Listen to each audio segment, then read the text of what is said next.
Hello everyone, this is Gomati Shankar. Thanks for joining. Let's wait for a couple more minutes to people to join.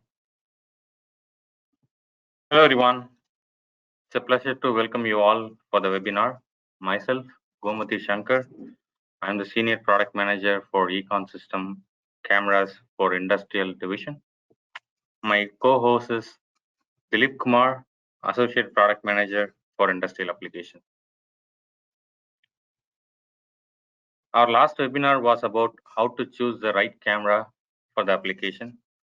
If you haven't attended the last webinar, you can watch the YouTube video of it in Econ Systems channel. We can share you the link at the end of the webinar. You can also see a lot of informative videos about cameras in general. It's been one of the frequent questions to us on choosing the right interface for the camera for the embedded vision application. If the entire product is in a box, let's assume an industrial handheld, then the interface for the camera is undoubtedly MIPI CSA2. But what if it is if the camera is apart from the processor, if it is few meters away from the processor? For example, an AMR, fleet management, driver monitoring, smart farming, industrial automation with long robotic arm, intelligent transport system. We have to consider a lot of things for choosing the right interface for the camera. Let's see more about it.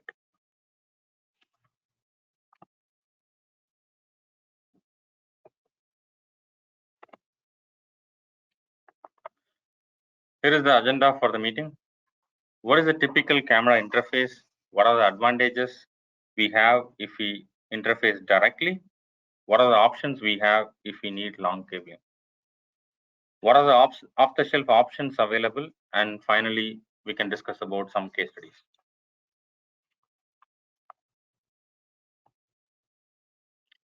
Before jump into the topic, let me give you a quick introduction about Econ Systems. We are a vision solution company. We design, manufacture embedded vision cameras for nearly 2 decades. We are an ISO standard organization. Our headquarters is in India. We are shipping our products to more than 90 countries. We have shipped more than 2 million cameras so far, and we have 300 active camera customers right now. And these are the market areas we serve. We support industrial cameras, and we are providing cameras for smart city, smart farming, and also we are into smart retail and medical devices. We don't just provide cameras, we provide solution. We are closely working with our technology partner for providing a complete embedded solution for our customers. Our sensor partner is onsemi, Sony, and OmniVision. And we are NVIDIA's Elite partner. And we are Cypress Silver Level design partner. We are making their development kits. We are also providing our cameras for other popular ARM platforms like Qualcomm QCS, TIA processors, and Halo A processor. And these are our distributor. Ryoyo and Silicon Highway is our Silicon Device is our Japan distributor. Silicon Highway is our UK Europe distributor, and CRG Electronics is our Israel distributor, and Cytus is our South Korean distributor.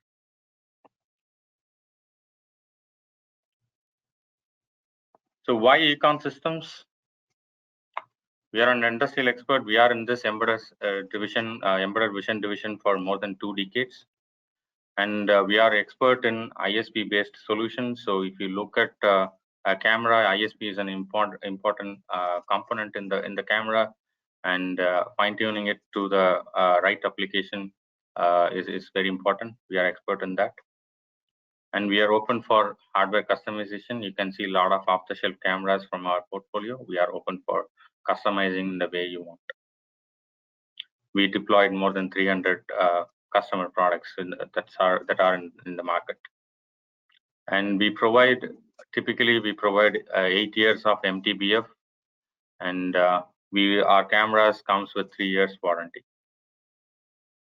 And when we launch a product in the market, we will make sure it will be available for at least 5 to 10 years.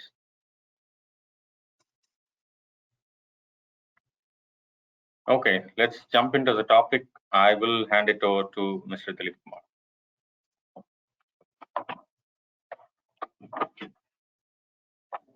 Okay. Thank you for the neat introduction, Gomati. Let's dive right into the different camera sensor interfaces available and what are the advantages and disadvantages of the different types of interfaces. If you look at a typical embedded vision product, it consists of the image sensor and the application processor. And the image sensor is connected to the application processor over the MIPI CSI2 interface. The MIPI CSI2 interface is one of the most popularly used interfaces for connecting a camera sensor to the application processor. There are similar technologies such as LVDS and SLVS available, but they are not supported in all the application processors. They're all similar because they all use differential signaling between the sensor and the processor. So for the sake of this presentation, I'll be covering more about the MIPI CSI2 interface and what are the different options there. When you connect a MIPI CSI camera, it's the actual physical layer used for connecting each signals differs. For example, you have the D PHY and you have C PHY and M PHY.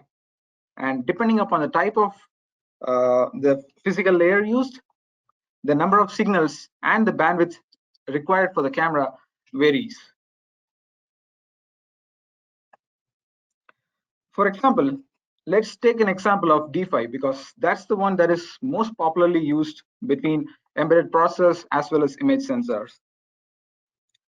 So the highest supported configuration in the D PHY is 4 data lanes and 1 clock lane for synchronizing the data lanes.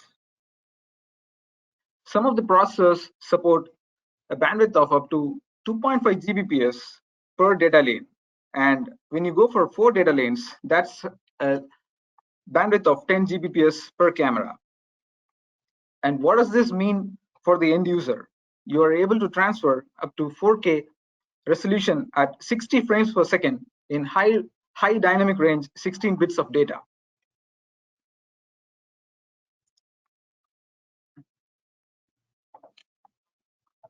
It's not always for 2.5 Gbps supported in the embedded processor. So there are different variants of embedded processors such as low-end versions from NXP, the IMX6 and IMX8M series.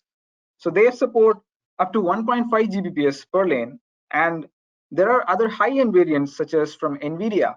You have the Xavier NX and the AGX Xavier, which supports up to 2.5 Gbps per lane.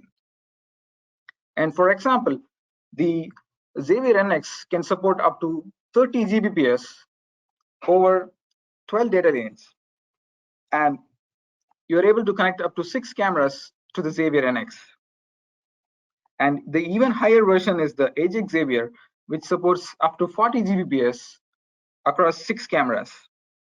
This allows you to connect up to 6 4K at 30 FPS cameras in uncompressed UYVY data format.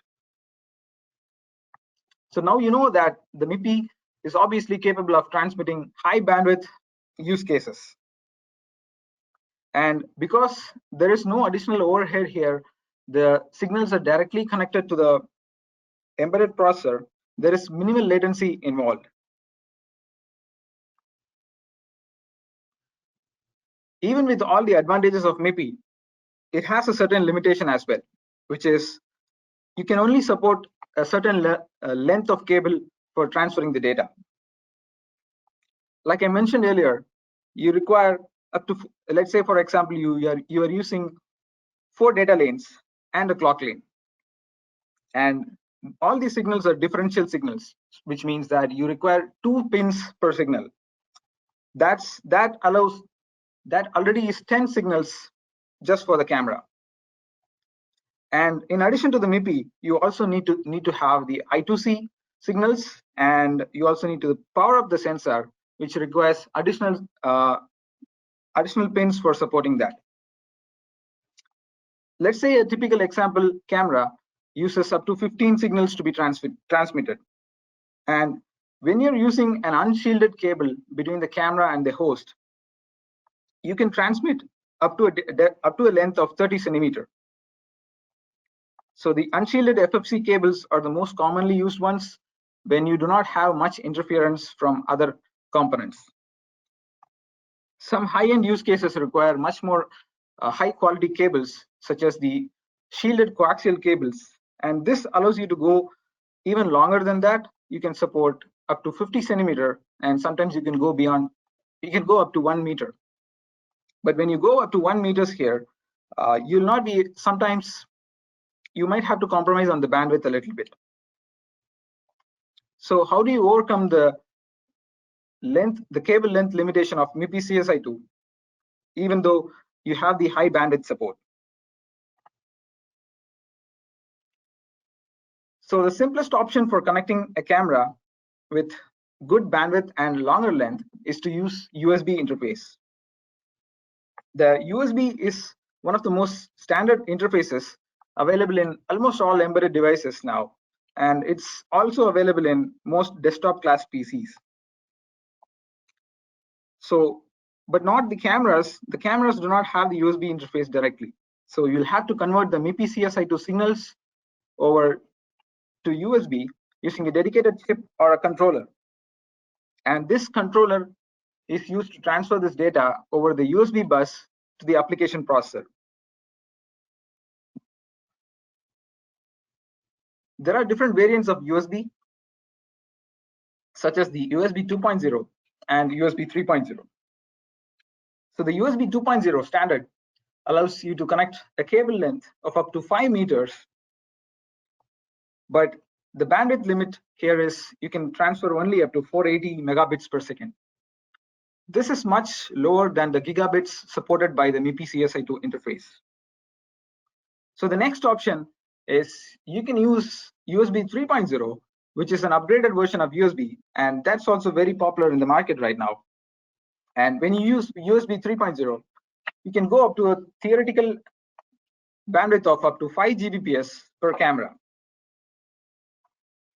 When you use much higher quality cables, you can also use much longer cables, but the standard for USB is provided by the USB Implementers Forum, and that specs the camera at that specs the cable length at 1 meters for the USB 3.0.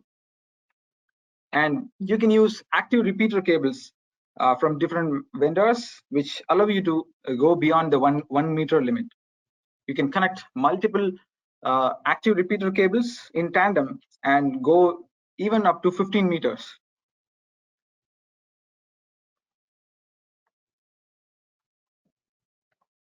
So now you have the long range as well as the high bandwidth of the MIPI supported over USB. But what are the limitations when you go for USB? Not all USB controllers in the application processor are the same. For example, in a desktop class PC, such as from an Intel or AMD, you'll be able to get the high bandwidth that is supported by the USB interface. But when you use the USB interface on a low-end embedded device, the controllers do not support the high bandwidth. So what happens is sometimes you lose the data, the camera frames, you'll be losing that, and there can be corruptions in the image.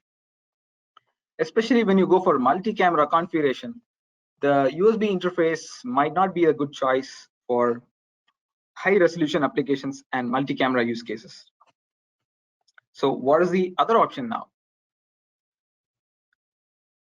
You can look at Ethernet as an alternate option here. Similar to the USB, you can convert the MIPI signals to the Ethernet interface and connect that to an application processor. So any embedded device you can take, for example, the Raspberry Pi or the Jetson Nano or anything that you can think of, almost all of them have the USB and the Ethernet interface. So these are also popular. And what are the advantages you get by using the Ethernet interface here? So because of the cable specifications, you can go up to a length of 100 meters when you use the Ethernet interface.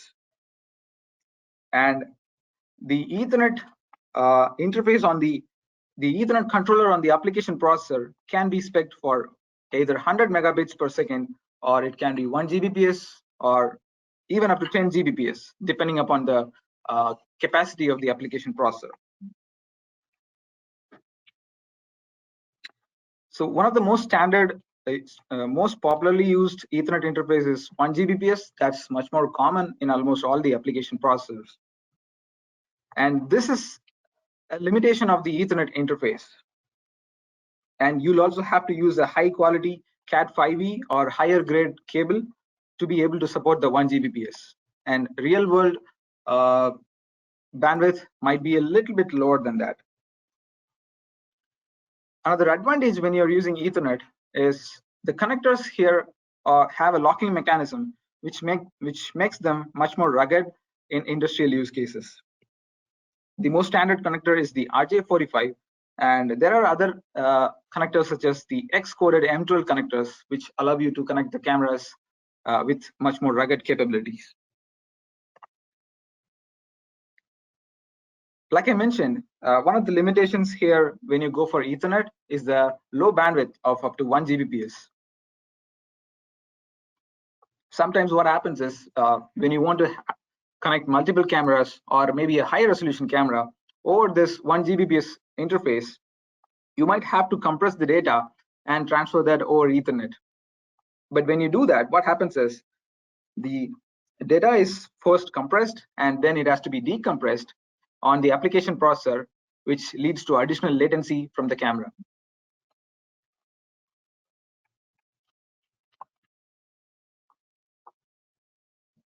So far, if you have any questions, you can obviously post that, and you'll be able to put that in the comment section. We'll be able to take a look at that, and once we complete the session, we will be able to answer that. Okay, so now you know about the different interfaces such as MIPI, USB, and Ethernet, but they all have their own advantages and limitations.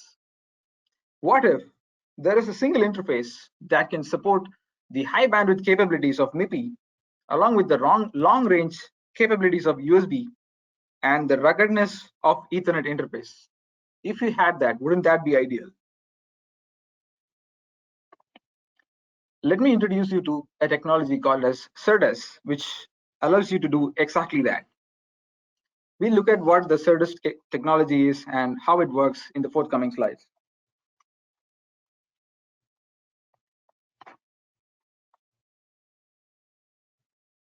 So SerDes is basically the process of serializing and deserializing multiple data channels from the camera to the host.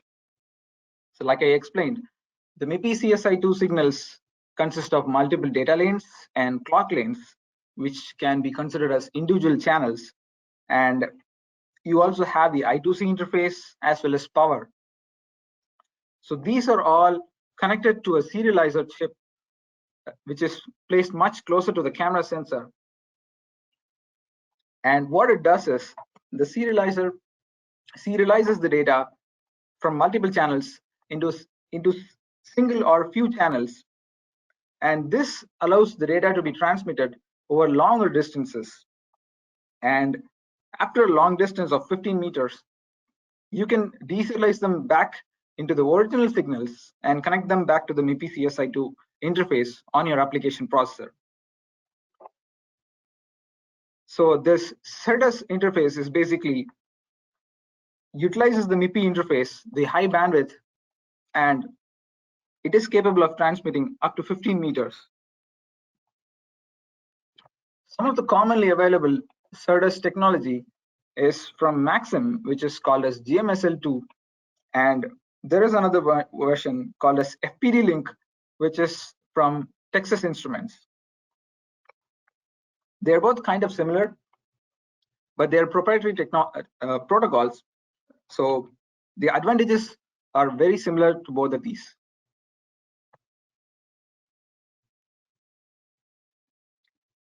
This is an example of how multiple cameras are connected to an application processor when you're using the third technology.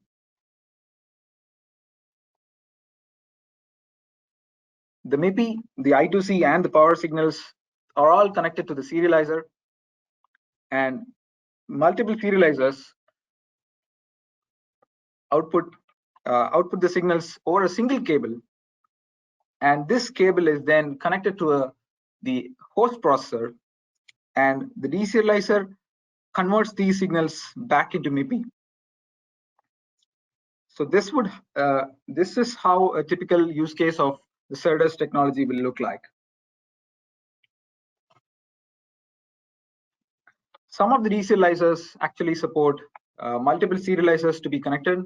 For example, dual deserializers are available, and there are quad deserializers, and they share the bandwidth over virtual channel, which is also one of the reasons you can use multiple cameras over the same deserializer channel.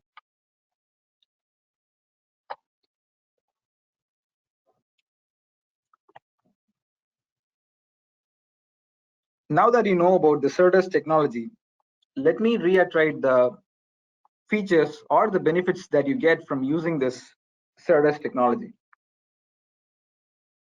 So the biggest advantage here is that it allows you to extend the cable length up to 15 meters without losing the high bandwidth capability of the MIPI interface.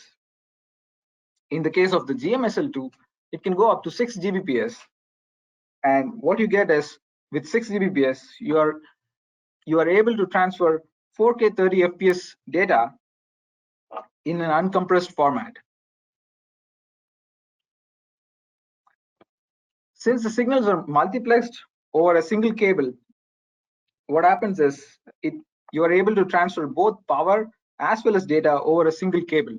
So you do not need to worry about multiple cables for the data and for the power.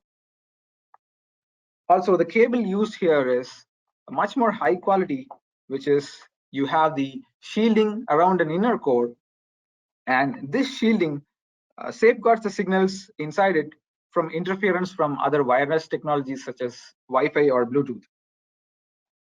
Also, the cables are treated with non-corrosive materials, which allows the cables to be waterproof. So these are some of the advantages, and you can also synchronize multiple cameras over the MIPI over the Gmsl interface, because you have virtual channel support, and you can transfer additional GPOs and I2C over the same cable, which allows you to do that. And obviously, a cable such as this, you have to use a high grade connector called as the FACRA connector. And this is one of the automotive standards. And this allows you to connect the cameras over a rugged interface. And this is much more durable, which can withstand high vibrations and mechanical disturbances in the field. Because you're transferring the data in an uncompressed format, you are able to achieve no additional latency as well. So the latency is very much similar to what you get from using the MIPI interface directly. So this is just an extension of MIPI with additional extra cable length. So these are the advantages of using the SerDes technology. So let me just summarize this with an example requirement. So let's say, for example, you have a requirement where you have to connect multiple cameras over a rugged connector and be able to capture high resolution images for your processing. You might be doing some additional AI processing, or you might be doing some quality inspection, which requires high resolution. And the data has to be transferred to the host in low latency so that you can take decisions on the fly. So what do you do when you have something like that?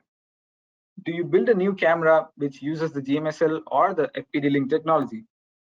Do you have options that allow you to do that quickly?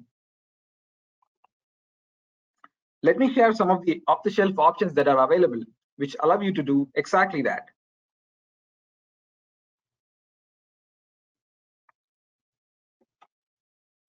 Like I mentioned, The Edge AI capable devices from NVIDIA are extremely powerful, and they are used for different use cases.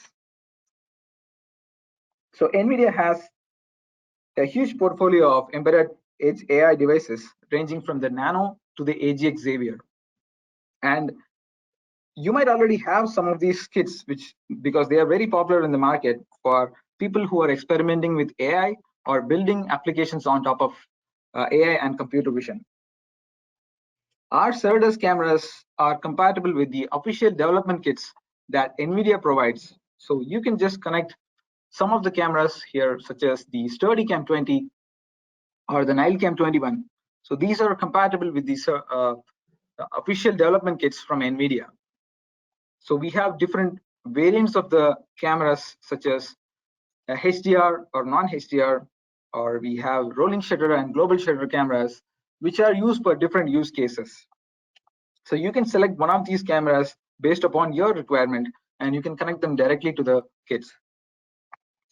You might have even seen the recently launched AGX Orin kit from NVIDIA, and that's a much more powerful and capable device from NVIDIA for AI processing.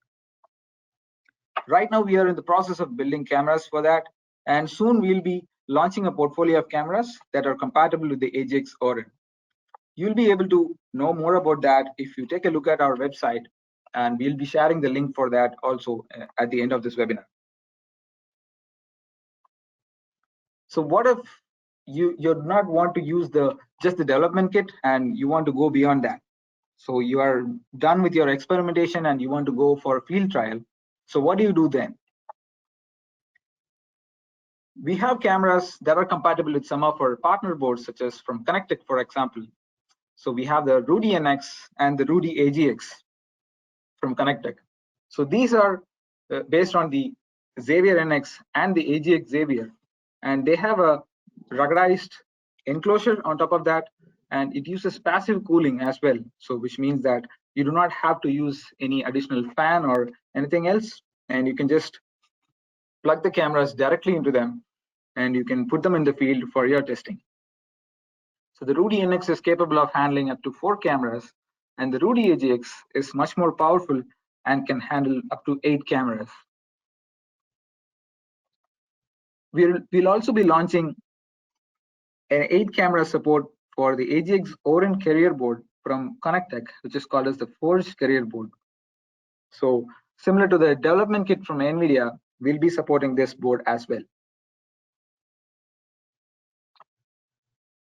Other than Connectech, we have other partners who also provide AI boxes, and these AI boxes are basically you can just mount them in server racks and you can connect the cameras to them. For example, the JetBox Floyd SE is based on the Xavier NX, and it can support up to 2 cameras. And if you want to connect more than that, you can go for the JetBox TV. So the JetBox TV is based on the AGX Xavier, and it can support up to 6 cameras.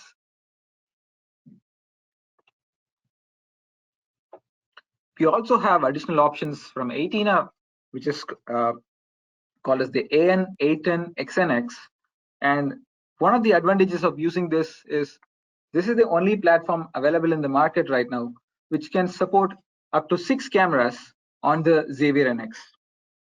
So many of the off-the-shelf options which you have in the market can connect only up to 2 or 4 cameras for the Xavier NX, and this is the one that can support more than that. And we also have support for the AX720 from Athena, which can support up to 6 cameras.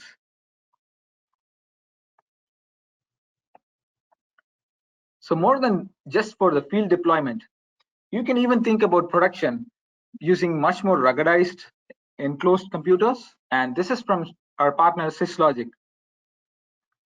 So these industrial box PCs can withstand extended temperatures of up to -40 degrees to 85 degrees.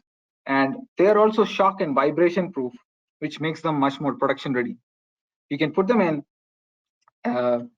let's say, for example, a mining device, a tractor, or an automobile, which allows these devices to be put in the field for much more rugged testing.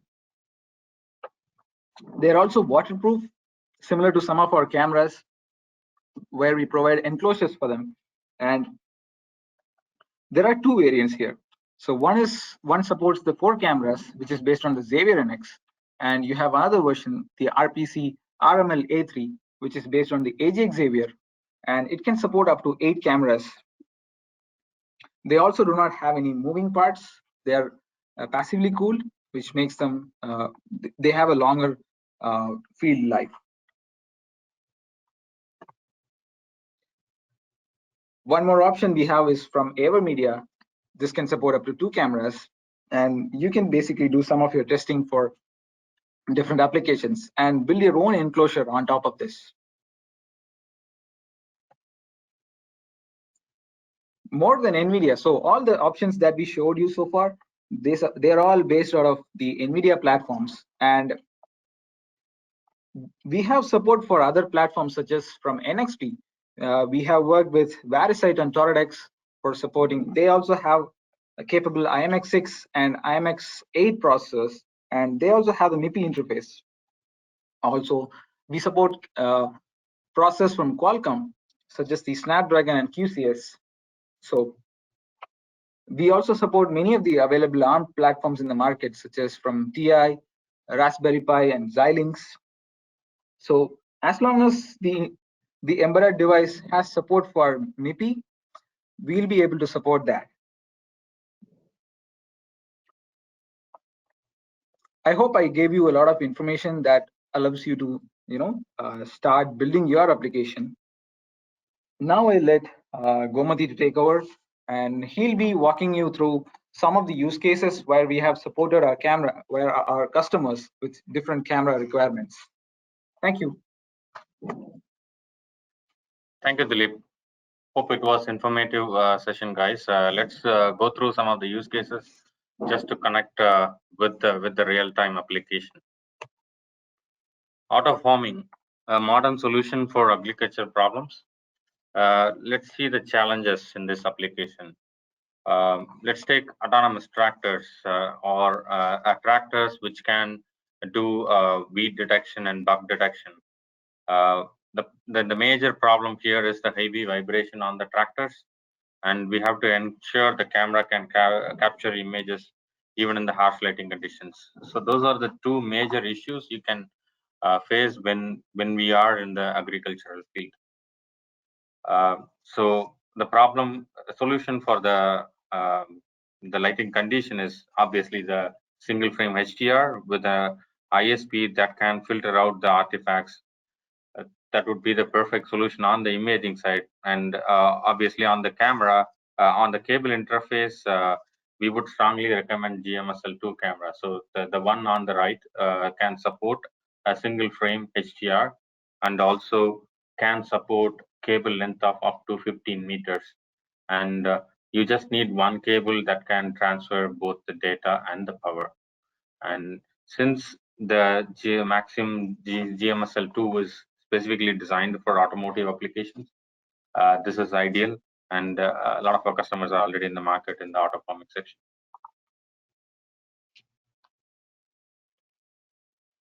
Autonomous mobile robot, be it a warehouse robot or a last mile delivery robot or drone which can carry large goods. Each system requires multiple cameras. Some of our customers are using 4 or 6 or even 8 cameras per system. Let's take Ethernet or an USB camera. First of all, the bandwidth of Ethernet is a big concern. Then the performance of a decoder in the processor, another big challenge. If you want a raw data from multiple cameras at the same time, EPCS2 interface is the only option. But to support longer cable, also withstand heavy vibrations, a GMSL2 kind of interface is the right option. We would strongly recommend a full HD global shutter camera with synchronization option would be ideal choice for this. Milcam 25 is our off-the-shelf camera, which is based on OnSemi AR0234 global shutter sensor with the GMSL2 interface.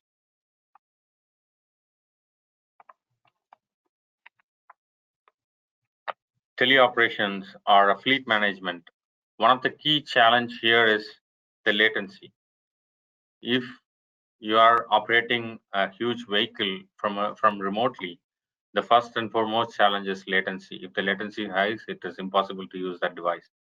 So anything under 100 milliseconds latency would be ideal. When I say latency, that's the glass to glass latency from image from the sensor or image from the lens to the display. If you take USB cannot be used in this environment, or Ethernet, since it has more encoding and decoding time. Gmsl or any ZS application, ZS interface would be ideal choice. And we have options with HDR in Full HD and also in 4K interface over the Gmsl. Another popular application in the today is intelligent transport system, where you will need to do continuous analysis of the traffic system to update the information to the more local municipal for traffic management. So these are some of the application in the smart city: traffic analysis or management, lane detection, parking lot management. All these applications are part of smart city. And these are some of the challenges. Again, the challenges are very similar to the earlier applications. You might have to keep the cameras in a long pole, so a long cable is required, and a 15-meter cable length supported over the Gmsl would be the ideal choice. And you might also require night vision support, because in some areas you might not have enough light. So having a camera with a good quantum efficiency in both visible and NAR would be ideal choice. In some cases, if you are having these cameras on a bus for a lane detection or similar application, you might also have to read the signboards. In that case, if the signboards are in LED signboards, you might require an LED flicker mitigation. Nilcam 21 camera has a sensor from onsemi based on AR0233, which has a single frame high dynamic range support and also LED flicker mitigation. Industrial automation, some of our customers are using multiple cameras over a long robotic arm for quality measurement, quality inspections. So these robotic arms are pretty big, especially used in automotive industry. And what we need is an connector, automotive connector, which can withstand to these heavy shake and vibrations. And we provide ruggedized camera which can withstand in this environment, and also it can provide IP67 rating, so that you don't need to worry about the water or dust goes into the camera. Another important feature in the quality inspection is the synchronization of these cameras. So when we want to cover a wider area with multiple cameras, synchronization is really important, and all our Gmsl cameras comes with the synchronization options. So that's pretty much from our side. If you have any questions, please post it over the question section. And if you are envisioning a vision product, and if you have any clarifications, we are happy to help you. We strongly recommend you to send your email to camerasolutions@Econ Systems. We are pretty happy to help you guys. And for more options on the Gmsl cameras, please visit our website econsystems.com/gmsl camera. Okay, so let's go to the question and answer session.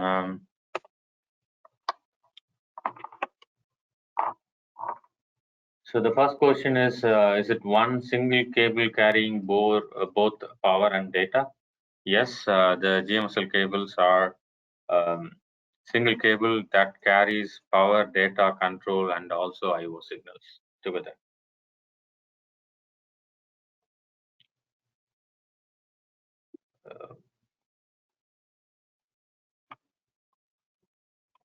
what is the difference between an FPD link and Gmsl interface?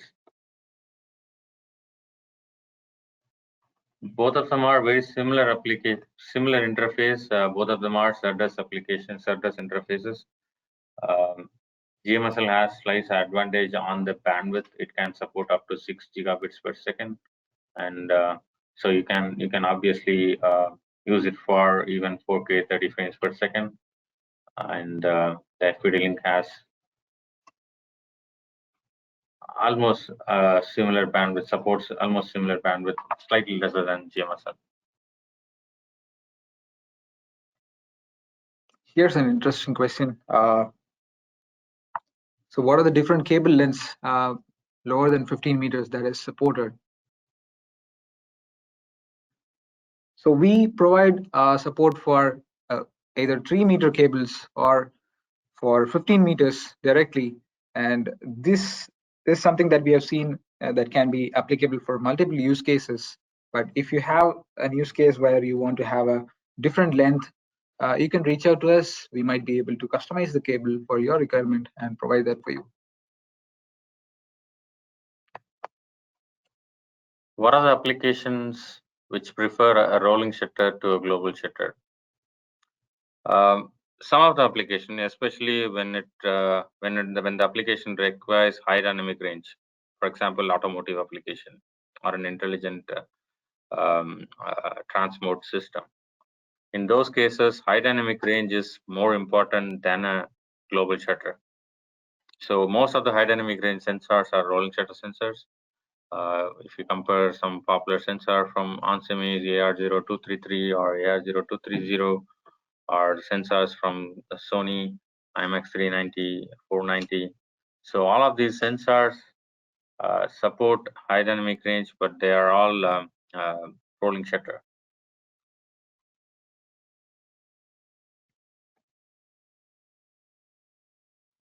Also, many outdoor applications also require HDR because you cannot estimate the amount of lighting that will be falling on the camera.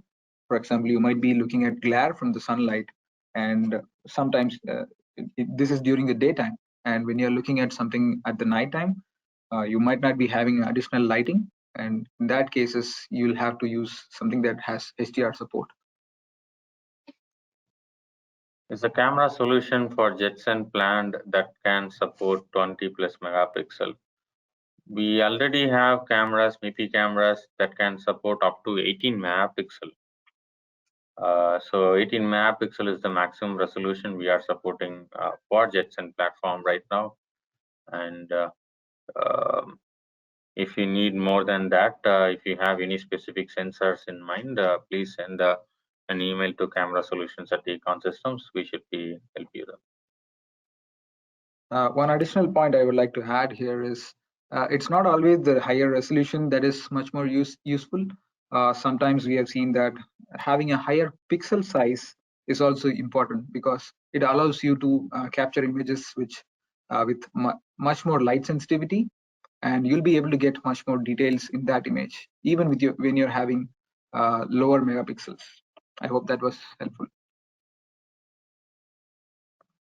Any possibility for support for MIPI CSA2 image sensors, lenses, and related peripherals?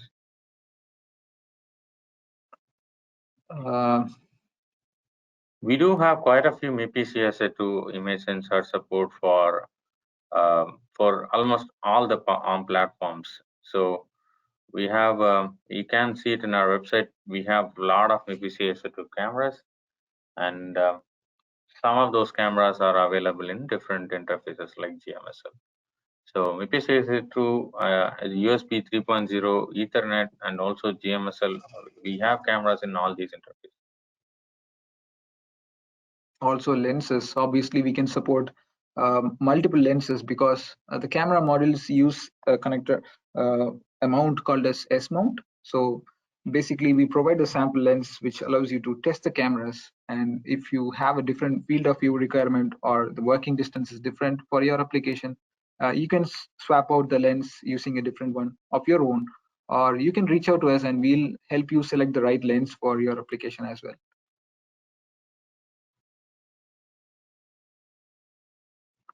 STP versus coaxial cable for Gmsl2. What are the cost, noise, immunity difference? We haven't used STP. All our cables are coaxial cables with a connector called FAKRA, which is predominantly used in automotive industry. Um, we have tested it against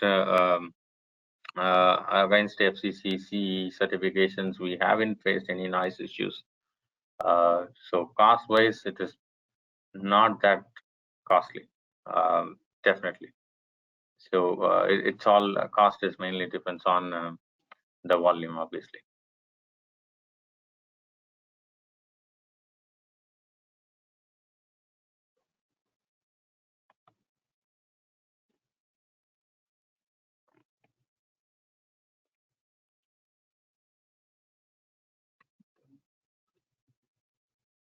Do you have any solutions for digital ORVM? Right. ORVMs is basically the side mirrors that is used in an automobile. So yeah, since the Gmsl technology as well as the connectors used here are all automotive grade, they can be used for a digital camera or the digital ORVM. And some of the cameras such as the Nilcam 25, which is a global shutter based, and it supports up to 1080p or 2 megapixel at 60 fps, or you can use 720p at 120 fps. And this is one camera that can be used for a ORVM application. And an alternate solution would be a HDR camera such as the Steadicam 20, which is also available from with 2 megapixel resolution. These are two options that you can use for an ORVM application.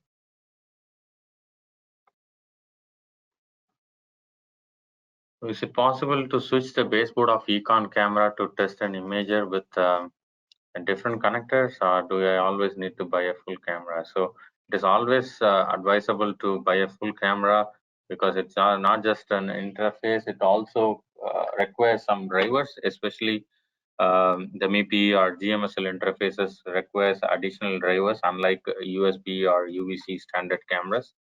So it's always advisable to get a complete camera. What kind of volumes do you support? Hundreds, thousands, 10,000s? I would say all of them. So you can buy our off-the-shelf camera from our web store, and then you can get few of them for your evaluation, and we support hundreds, 10,000s, and tens of thousands.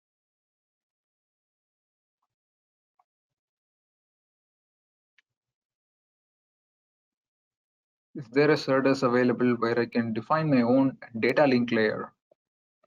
So far, we have not come across such an option. So what we do is we provide an option where the cameras can be compatible or can be a fully working solution that allows you to connect the cameras to a host.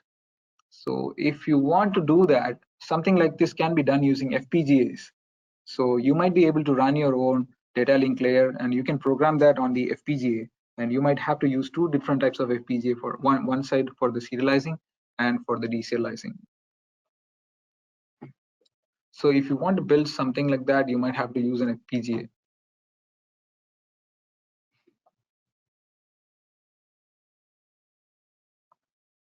Can this GMSL camera supported on IMX8M platform? Yeah, obviously, it's like a regular MIPI CSA2 camera. As long as the host processor has a MIPI interface, we should be able to support the GMSL camera with that. We just need to make sure we have the deserializer design on the other side of the board, or like on the host side.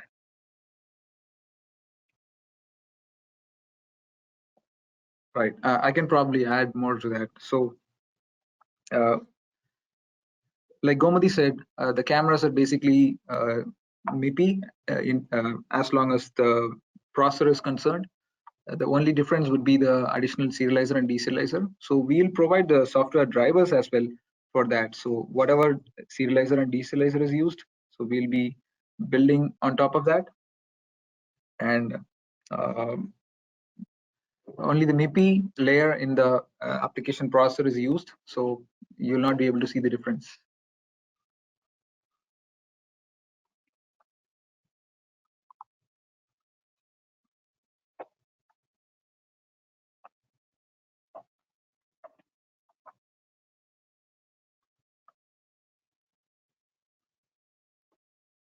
Okay. Thank you, everyone. Thanks for joining the webinar. Hope you had an informative session. Thanks once again for joining. You should be able to watch the recording of this in our YouTube channel as well. So in case you have any questions or you want to refer to this in the future, you might be able to do that. Make sure to subscribe to our YouTube channel, and you'll be able to watch a lot more informative videos about cameras and different interfaces that we support. Thank you. Thank you. Bye. Have a good day.